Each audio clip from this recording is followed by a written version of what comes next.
یا ایھا المدثر، اے چادر میں، اے کمبل میں لپٹنے والے، قم فانذر، اٹھ کھڑے ہو جائیے اور ڈر سنائیے۔ انذار تمام نبیوں کی دعوت کا مرکزی پوائنٹ ہوتا ہے۔ تبشیر بھی ہے لیکن وہ دوسرے نمبر پہ ہے، اس کے لیے جو دعوت قبول کر لے۔ جو مرکزی ٹاپک ہوتا ہے وہ انذار ہوتا ہے۔ انذار کہتے ہیں ڈر سنانا، کہ تم خود سے پیدا نہیں ہوئے، تمہیں اللہ تبارک و تعالیٰ نے پیدا فرمایا ہے، اور اس اللہ نے مرنے کے بعد تم سے تمہارے اعمال کا حساب لینا ہے۔ تم جواب دہ ہو اپنے رب کو، قیامت کے دن اللہ کے حضور تمہاری پیشی ہے۔ اس کے لیے جو ٹرم بولی جاتی ہے شریعت میں، اس کو کہتے ہیں انذار۔ ذال ہے انذار، ڈر سنا۔ قرآن حکیم یعنی انذار کا لفظ تو قرآن کا پورا تانا بانا ہی اس کے گرد گزرا ہے۔ وَأُوحِيَ إِلَيَّ هَذَا الْقُرْآنُ لِأُنذِرَكُمْ بِهِ وَمَنْ بَلَغَ، سورۃ الانعام آیت نمبر 19۔ اے نبی علیہ السلام فرما دیجئے کہ قرآن مجھے اس لیے وحی کیا گیا، اس قرآن کے ذریعے میں تمہیں بھی ڈر سناؤں اور جس تک یہ دعوت پہنچے۔ تو یہاں پہ بھی ڈر سنانے کے لیے کہا جا رہا ہے کہ آپ دعوت و تبلیغ کا کام یعنی قیام النہار والا کام اعلانیہ شروع کر دیجئے۔ وَرَبَّكَ فَكَبِّرْ، اور اپنے رب کی بڑائی بیان کیجیے، یعنی بڑائی ایسی کہ جیسا حق ہے۔ ایک بڑائی تو اپنی زبان سے بیان کرنا ہے نا، وہ تو آپ دیکھ لیں ہماری اسلام کی جو عبادات سینٹرڈ اراؤنڈ جس کلمے کے ہیں نا، وہ اللہ اکبر ہے۔ آپ جانور بھی ذبح کرتے ہیں تو کیا پڑھتے ہیں؟ بسم اللہ واللہ اکبر۔ صحیح مسلم میں تکبیرات موجود ہیں۔ پھر آپ عید کی جو تکبیرات ہیں جو صحابہ کرام سے نقل ہوئی ہیں، تابعین سے، المصنف ابن ابی شیبہ میں، اللہ اکبر لا الہ الا اللہ واللہ اکبر وللہ الحمد۔ پھر یہ بھی آئی ہیں اللہ اکبر کبیرہ والحمد للہ کثیرہ وسبحان اللہ بکرۃ واصیلہ۔ پھر سر جو آپ 5 وقت نماز پڑھتے ہیں، 17 فرض رکھتے پڑھتے ہیں، ہر رکعت میں جو انتقال ہے ایک رکن سے دوسرے رکن میں، وہ تکبیر کے ساتھ ہے، سوائے رکوع سے اٹھتے وقت سمیع اللہ لمن حمدہ، باقی سب تکبیرات ہیں۔ 4 رکعت کی نماز کے اندر 22 تکبیرات آتی ہیں، 6 تکبیریں پہلی رکعت میں، 6 ہی تیسری میں، اور 5 تکبیرات دوسری رکعت میں، اور 5 ہی چوتھی میں۔ یعنی ایون رکھتے جو ہیں ان میں اللہ اکبر آتا ہے 5 دفعہ، اور جو آڈ رکھتے ہیں، طاق رکھتے ہیں، ان میں اللہ اکبر آتا ہے 6 دفعہ۔ 22 تکبیرات۔ تو آپ ذرا یہ دیکھ لیں، پھر باقی نمازوں کی ساری پھر سنتیں ملائیں تو سب اللہ اکبر ہی ہے۔ تو یہ تو کلمات ہیں کہ آپ نے اللہ کی بڑائی بیان کرنی، بڑائی اللہ کے لیے ہے۔ ویسے ہم لفظی ترجمہ کر دیتے ہیں اللہ اکبر، اللہ سب سے بڑا ہے، یہ سمجھانے کے لیے ہوتا ہے۔ اصل اس کی جو اپروپریٹ ٹرانسلیشن اردو میں بنے گی وہ یہ ہے کہ تمام بڑائیاں، تمام بزرگیاں اللہ کے لیے۔ عموماً ہم جب اردو میں بڑائی کا لفظ بولتے ہیں نا کہ کوئی بڑا ہے، تو اس سے پھر ہمیں وہ ذرا سائز ذہن میں آنا شروع ہو جاتا ہے۔ اللہ تعالیٰ کے لیے تو اس طرح کی تمثیل نہیں ہے نا، لیس کمثلہ شیء وہو السمیع البصیر، اللہ کی مثل کوئی شے نہیں ہے، وہ سننے والا ہے، دیکھنے والا ہے۔ بڑائیاں، تمام طرح کی خوبیاں، بڑائیاں، بڑے سے بڑے آنر کا جو لفظ ہے، کوئی صفت ہے، وہ اللہ کے لیے خاص ہے۔ اسی کے تحت ہم یہ سمجھتے ہیں کہ اللہ تعالیٰ کو اگر کوئی شخص خدا کہہ کر یا گاڈ کہہ کر پکار لے تو یہ جائز ہے، کیونکہ کیپٹل جی سے جو گاڈ لکھا جاتا ہے انگلش میں، یہ اسی خدا کے لیے لکھا جاتا ہے جس کو سب مانتے ہیں۔ فارسی میں خدا کا لفظ اللہ کے لیے بولا جاتا ہے۔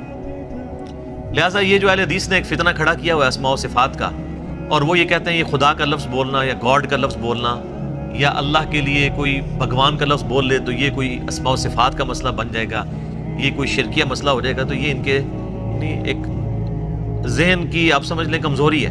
ایسا نہیں ہے۔ قرآن عربی میں نازل ہوا ہے، قرآن سے پہلے جتنی کتابیں الہامی ہیں وہ تو دوسری زبانوں میں نازل ہوئی ہیں۔ وَإِن مِّنْ أُمَّةٍ إِلَّا خَلَا فِيهَا نَذِيرٌ، اللہ تعالیٰ فرماتا ہے کوئی ایسی امت نہیں گزری جس میں ہم نے کوئی نہ کوئی ڈر سنانے والا نہ بھیجا۔ تو ایک تکبیر تو ہے کہ آپ نے الفاظ بولنے، اور ایک تکبیر جو مشکل تکبیر ہے وہ دعوت و تبلیغ کا کام ہے کہ اللہ کی بڑائی بیان کرو جس طرح کے بیان کرنے کا حق ہے۔ دنیا پہ اللہ کی بڑائی قائم کر کے دکھائی ہے اللہ کے محبوب صلی اللہ علیہ وآلہ وسلم نے، یعنی وہ هو الذی ارسل رسولہ بالہدی ودین الحق لیظہرہ علی الدین کلہ ولو کرہ الکافرون ولو کرہ المشرکون۔ وہی اللہ ہے جس نے الہدا یعنی قرآن اور دین حق کے ساتھ اپنے پیغمبر کو مبعوث کیا تاکہ اسے تمام ادیان پر غالب کر دے، خواہ کافر اس کا برا مانے۔ مسند احمد میں حدیث ہے، نبی علیہ السلام فرمایا قیامت اس وقت تک قائم نہیں ہوگی جب تک کہ دنیا کے ہر گھر میں میرا پیغام نہ پہنچ جائے اور لوگ چاہتے ہوئے یا نہ چاہتے ہوئے اس دعوت کو قبول کر لیں۔ اچھا، یہ بات صحابہ کرام کو تو شاید سمجھ نہ آئی ہو کہ یہ کیسے پاسبل ہے کہ دنیا کے ہر گھر میں اتنا بڑا ڈیٹا کون رکھ سکتا ہے؟ لیکن سر آج یوٹیوب حفیظہ اللہ، گوگل دعوت برکاتوں عالیہ، اسلام کے بارے میں کوئی اسٹڈی کرنا چاہے تو اس تک نہیں بات پہنچ سکتی، پہنچ کی بھی ایک واقعہ ہوتا ہے پوری دنیا کے اندر وہ واقعہ پہنچ جاتا ہے۔ تو یہ ایک میڈیا کی برکت سے یہ ساری چیزیں، اور پھر جب یہ یعنی ایک مزید آگے معاملہ بڑھے گا تو پھر تو دعوت الحمدللہ گھر گھر تک پہنچے گی۔ تو اس رب کی بڑائی بیان کرو، ایک تو بولنے کے اعتبار سے، باقی پریکٹیکلی بھی اس کے لیے آپ اللہ تعالیٰ کے گواہ بن کر کھڑے ہو جائیں اور انسانیت کے اوپر حجت تمام کریں۔ جامعہ ترمذی میں ایک حدیث موجود ہے، دلائل النبوہ امام بیہقی کی کتاب میں موجود ہے صحیح سند کے ساتھ، اور مشکات المصابیح کی 3 جلد کے اندر بھی آپ کو مل جائے گی۔ سیدنا جابر بن عبداللہ رضی اللہ تعالیٰ عنہ پوچھتے ہیں نبی علیہ السلام سے، اے اللہ کے محبوب صلی اللہ علیہ وآلہ وسلم، آپ پر نبوت کب واجب ہوئی؟ آپ کب نبی بنائے گئے؟ تو آپ صلی اللہ علیہ وآلہ وسلم نے فرمایا، میں اللہ کے ہاں اس وقت بھی خاتم النبیین لکھا ہوا تھا جبکہ آدم علیہ السلام ابھی روح اور جسم کے درمیان تھے۔ ایک روایت میں آتا ہے کہ آدم علیہ السلام ابھی مٹی اور پانی کے درمیان تھے، میں اللہ کے علم میں اس وقت بھی خاتم النبیین لکھا ہوا تھا۔ ظاہر ہے اللہ کے ڈیوائن نالج میں تو تھا۔ میں دعائے ابراہیم ہوں، میں عیسیٰ کی بشارت ہوں، میں اپنی ماں کا وہ خواب ہوں جو انہوں نے پیدائش کے وقت دیکھا جب میری پیدائش ہوئی، کہ ان کے لیے ایک ایسا نور ظاہر ہوا جس سے شام کے محلات بھی روشن ہو گئے ان پر۔ یعنی نبی علیہ السلام کی پیدائش کے وقت آپ علیہ السلام کی والدہ کو خواب کے ذریعے بشارت دی گئی کہ آپ سے جو بچہ پیدا ہونے والا ہے اس کی حکومت بالآخر رومن امپائر کے اوپر بھی حاوی ہو جائے گی، اور پھر لوگوں نے دیکھا۔ تو لیکن یہ جو ہم جس نبوت کے یعنی مبعوث ہونے کا ذکر کر رہے ہیں وہ نبی علیہ السلام کی مبارک زندگی کے 40ویں سال کے بعد کا معاملہ ہے۔ آپ علیہ السلام پیدائشی طور پر پیغمبر تھے لیکن مبعوث نہیں ہوئے تھے، اللہ کی طرف سے آپ کی بعثت نہیں ہوئی تھی۔ اللہ کی حفاظت میں ضرور تھے، نبی تو اللہ کی حفاظت میں ہوتا ہے، لیکن نبی کو یہ خود نہیں پتا ہوتا کہ میں اللہ کا پیغمبر ہوں جب تک کہ اللہ اسے مبعوث نہ کرتا۔ سورہ شورى میں واضح ہے، ما كنت تدری ما الکتاب ولا الایمان، اے نبی قرآن کے نزول سے پہلے نہ تو آپ کتاب سے واقف تھے اور نہ ایمان کی تفصیلات کو جانتے تھے، بلکہ اللہ نے اس کتاب کو آپ کے لیے ہدایت کا ذریعہ بنایا۔ وَإِنَّكَ لَتَهْدِي إِلَىٰ صِرَاطٍ مُسْتَقِيمٍ، اور اب آپ بھی لوگوں کو سیدھے راستے کی طرف بلاتے ہیں۔ حتیٰ کہ صحیح بخاری میں سیدنا ابو بکر الصدیق رضی اللہ تعالیٰ عنہ کا ایک بڑا خطرناک قسم کا خطبہ موجود ہے۔ خطرناک میں اس لیے کہہ رہا ہوں کہ پاکستان میں 295C لگی ہوئی ہے، ورنہ حضرت ابو بکر میں فٹ کر دیتے ہیں جو انہوں نے ڈاکٹرائن بتائی ہوئی ہے۔ صحیح بخاری میں خطبہ موجود ہے، میرا ایک یوٹیوب پہ کلپ بھی ہے، صحیح اور بخاری اور مسلم سے قرآن کے فضائل پہ 8 احادیث۔ اس میں نے یہ حدیث بتائی تھی کہ سیدنا ابو بکر جب خلیفہ بنے رضی اللہ تعالیٰ عنہ علیہ السلام، تو انہوں نے جب پہلا خطبہ دیا تو اس میں ان کے الفاظ ہیں کہ اللہ تعالیٰ نے محمد صلی اللہ علیہ وآلہ وسلم کو اس کتاب کے ذریعے ہدایت دی۔ ذرا الفاظ سننے، محمد کو اللہ نے اس کتاب کے ذریعے ہدایت دی اور اب تم نے یہ کتاب کا پیغام ان کی امت تک آگے پہنچانا ہے۔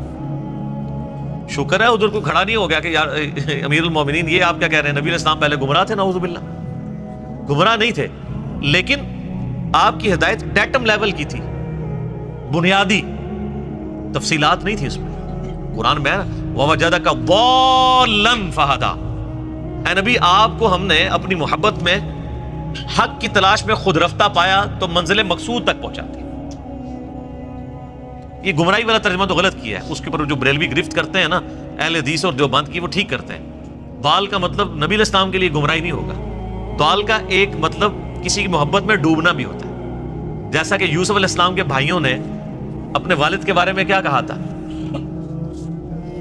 ان ابانا لفی ضلال مبین، ہمارے ابا جان تو اس بیٹے کی محبت میں ڈوب چکے ہیں. وہ یہ تو نہیں کہہ رہے ہمارا ابا گمراہ ہو گیا ہے، وہ یہ کہہ رہے تھے کہ یہ اس ایک بیٹے کی محبت میں ڈوبا ہوا ہے، ہمیں بھی ذرا توجہ دے. تو یہ ووجدک ضالا فہدی، اس کا ترجمہ جو ہے وہ احمد بریلوی صاحب نے ٹھیک کیا ہے کہ تمہیں اپنی محبت میں خود رفتہ پایا تو منزل مقصود تک پہنچا دیا. تو قرآن کے ذریعے اللہ تعالیٰ نے آپ علیہ السلام کی ہدایت کو کامل کیا. تو نبی پیدائشی طور پہ نبی ہوتا ہے، لیکن اسے پتہ نہیں ہوتا جب تک مبعوث نہ ہو جائے.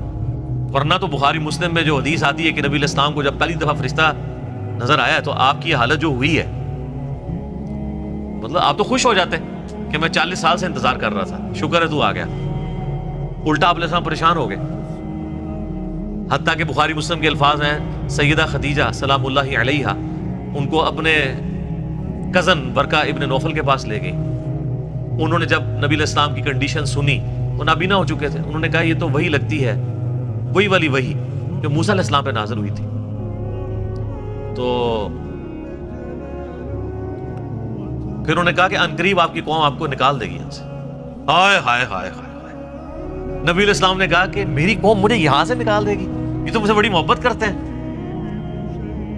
انہوں نے کہا کہ یہ دعوت ہی ایسی ہے، آپ سے پہلے جس جس پیغمبر نے اپنی قوم میں یہ دعوت بلند کی ہے نا، اسے اس کی قوم نے نکال ہی دی ہے. کاش میں اس وقت تک زندہ رہا تو میں آپ علیہ السلام کی مدد کروں گا، ورنہ وہ پہلے ہی فوت ہو گئے. ویسے تو ان کو وہ اسی لیے ان کو ہم صحابی کے طور پہ نہیں گنتے ہیں، کیونکہ نبی علیہ السلام اس وقت تک صرف نبی بن کے مبعوث ہوئے تھے، رسول نہیں بنے تھے. اس وقت سورۃ العلق کی آیات نازل ہوئی تھی.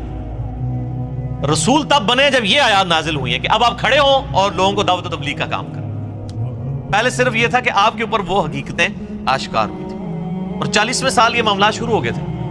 صحیح مسلم میں حدیث ہے کہ نبی علیہ السلام نے فرمایا کہ میں اس پتھر کو بھی پہچانتا ہوں جو بعثت سے پہلے مجھے سلام کیا کرتا تھا.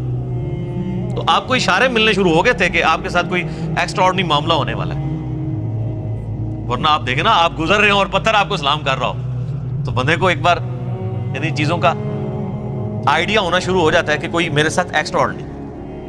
اور پھر آپ دیکھ لیں کہ آپ علیہ السلام پہ جب یہ سارے معاملات ہوئے ہیں نا، تو اللہ نے آپ کا دل کیسا مضبوط کیا ہے کہ ایک لمحے کے لیے بھی آپ کو یہ خیال نہیں آیا کہ میں کسی غلط راستے پہ چل رہا ہوں. ایکسپیرینس واقعی پہلا تھا، اس کی وجہ سے آپ پریشان ضرور ہوئے، لیکن آپ کا کانفیڈنس کبھی لوز نہیں ہوا کہ یہ کیا ہو رہا ہے. ایسا نہیں کبھی ہوا، وہ اللہ نے دل مضبوط کیا.